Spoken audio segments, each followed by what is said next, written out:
Welcome in, San Diego. It's Jade Hindman. On today's show, we've got details on the next District 1 County Supervisor.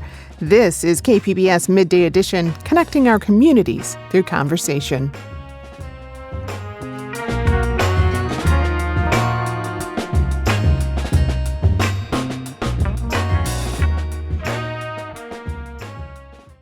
The special election for District 1 County Supervisor is finally coming to a close. I'm here with our South Bay reporter, Corey Suzuki, who's been following this consequential election and what the outcome could actually mean for the future of San Diego politics. Corey, always great to have you on. Hi, Jade. Thanks for having me. All right, so the polls closed at 8 p.m. last night. Imperial Beach Mayor Paloma Aguirre took the early lead. And is now expected to be sworn into the Board of Supervisors. So break down the results and what we know so far. Yeah, that's right. So there were two candidates in this race, Democratic Mayor of Imperial Beach, Paloma Aguirre, and the Republican Mayor of Chula Vista, John McCann.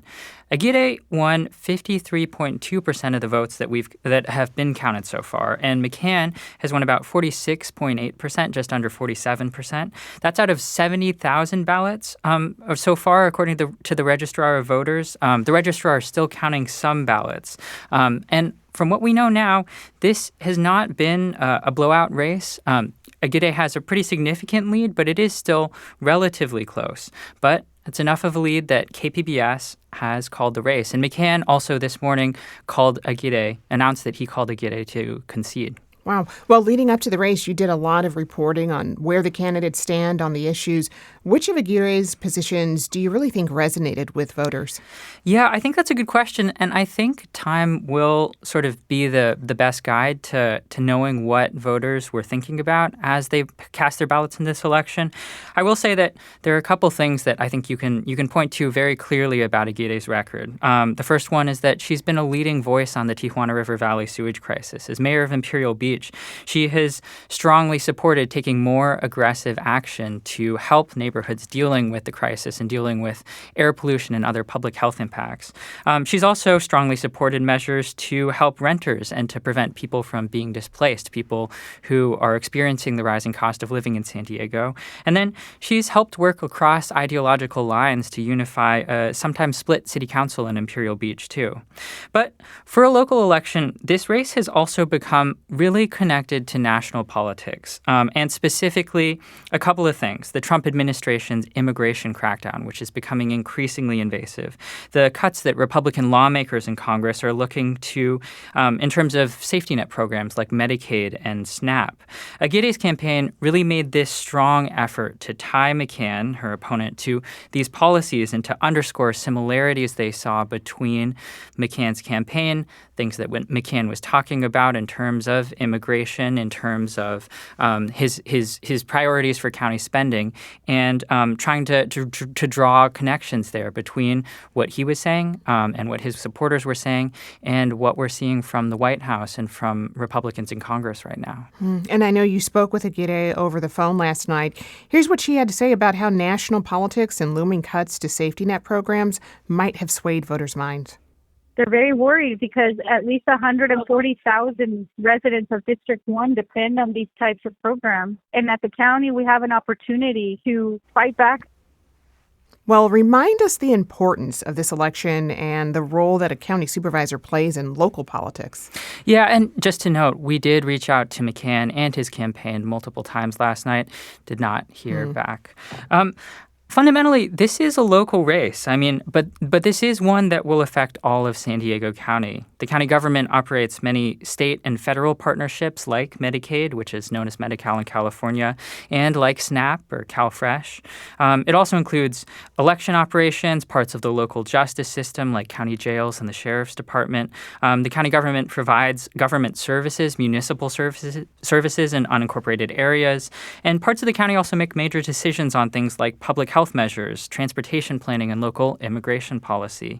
And when it comes to the Board of Supervisors, that 5-member board oversees the county government.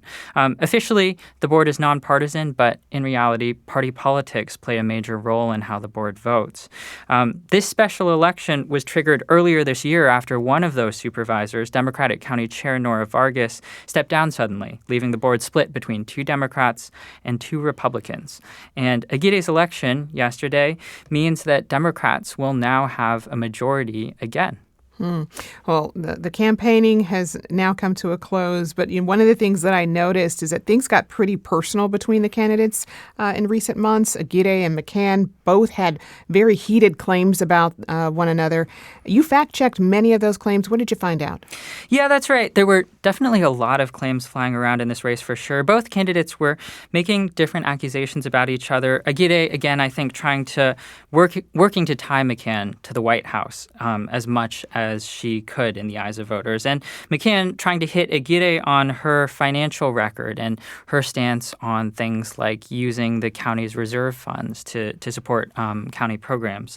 I will say, I don't think this is necessarily something that was 100% different from other political races. A lot of political races get heated and get personal. But I think in some ways this is what this shows is the need for journalists and for other independent news sources who can step in to help verify which of those facts, which of those claims are facts and which of those claims are misleading, so that people who are casting their ballots have a clear sense of what is true and what is maybe being spun in a direction. Another thing is that community members and political experts were really worried about low voter turnout. With this being a local race and a special election, the registrar is still counting the remaining ballots, but did that end up being the case? What are you seeing? Yeah, those predictions did come true. County officials are, like you said, still tallying the final votes, but the rate of registered voters who turned out right now is hovering around 19%. And that's not likely to change too much, according to the registrar, from what we know last night. That is higher than the primary election, where turnout was just under 18%. So we're already surpassing that number. But that is much less than, say, in November, the November election, when national races, when the presidential election was happening. Voting in District 1 neighborhoods topped at least 50% in most cases. And in some cases, some parts of the district were closer to 90 or 100%. So that's a really large change, a very, very significant margin when you think about 18 or 19% compared to that. According to the registrar, it's also looking like the election was more representative of whiter and wealthier areas, and less so for poorer areas and neighborhoods where people are more likely to identify as with communities of color, which is also a prediction that political experts that I talked to said is unfortunately often the case with special elections. Yeah, well, as the numbers keep rolling in, what have you heard from people about their reactions to the results so far? Yeah, it is still early, but Paloma Aguirre has certainly been receiving some congratulations. Over social media, the San Diego Democratic Party issued their congratulations to her. The Sierra Club chapter of San Diego, and Aguirre has this long history of environmental work, and so I think a lot of environmental advocates are looking to this as a victory. And then local Democratic political leaders in other cities and in other government positions have been weighing in too. City council members in Carlsbad and La Mesa have issued their congratulations, and State Senator Steve Padilla just this morning issued a statement congratulating Mayor Aguirre as well on her victory. So it's still early, but there are a lot of people starting to sort of react to the decision. Given some of those reactions, now that District 1 has its county supervisor, what does that mean for the future of South Bay and San Diego politics, you think? Yeah, I'd say, again, it's a little early to say, but I do think this election is going to have, as many people have said, a major impact on San Diego politics. I think the biggest one and the most important to voters in this election in the South Bay and other neighborhoods in San Diego and unincorporated communities like Spring Valley and Lincoln Acres, those communities will finally have a democratically elected representative at the county level. Now, also, the Board of Supervisors has 5 members, meaning they will have now a tie-breaking vote on many issues, especially ones where party politics play a big role. The county government is facing a budget deficit. Like we mentioned earlier, they're going to have to chart some major decisions on spending priorities and policy decisions like the Tijuana River Valley sewage crisis and like immigration policy. So big decisions there. And then also, this will have an impact for Imperial Beach and Chula Vista, too. Chula Vista This means McCann will continue to be mayor, and I'm really interested to see what this means for his continued governing of the city. His love for Chula Vista, I think, really came through in this race and has played a big role, but his entire city council also, 4 Democrats, other than the mayor, all endorsed Aguirre. So I think we'll be really curious to see what that looks like, what their relationship looks like moving forward as he steps back into the mayoral role in a fuller way.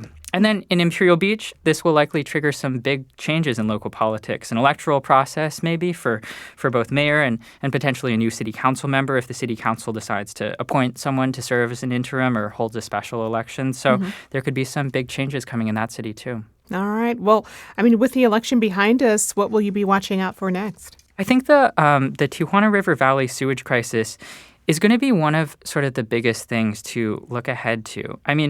Aguirre has been such an outspoken advocate for neighborhoods around the valley. So I think a really big outstanding question is what that's going to mean for them, for people who have either have voted for her and have put their faith in her to make some change or voted for McCann and are now going to be looking to see what Aguirre does next. And then also on things like immigration policy and safety net programs, will the Board of Supervisors decide to continue the Immigrant Legal Defense Fund, for example, which provides free legal support to people facing deportation in San Diego County. Aguirre has made some big promises, and of course, moving from an election to actually governing means more limitations and hard decisions. So I think we'll have to wait and see really what comes next. But I think there are some big questions ahead for Mayor Aguirre now. County Supervisor Aguirre soon. Absolutely. It'll be interesting to see how things unfold. And of course, we'll be following your reporting.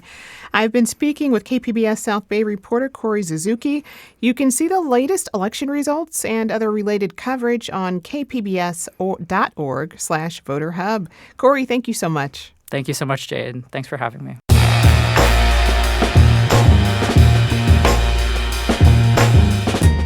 That's our show for today. I'm your host, Jade Hindman. Thanks for tuning in to Midday Edition.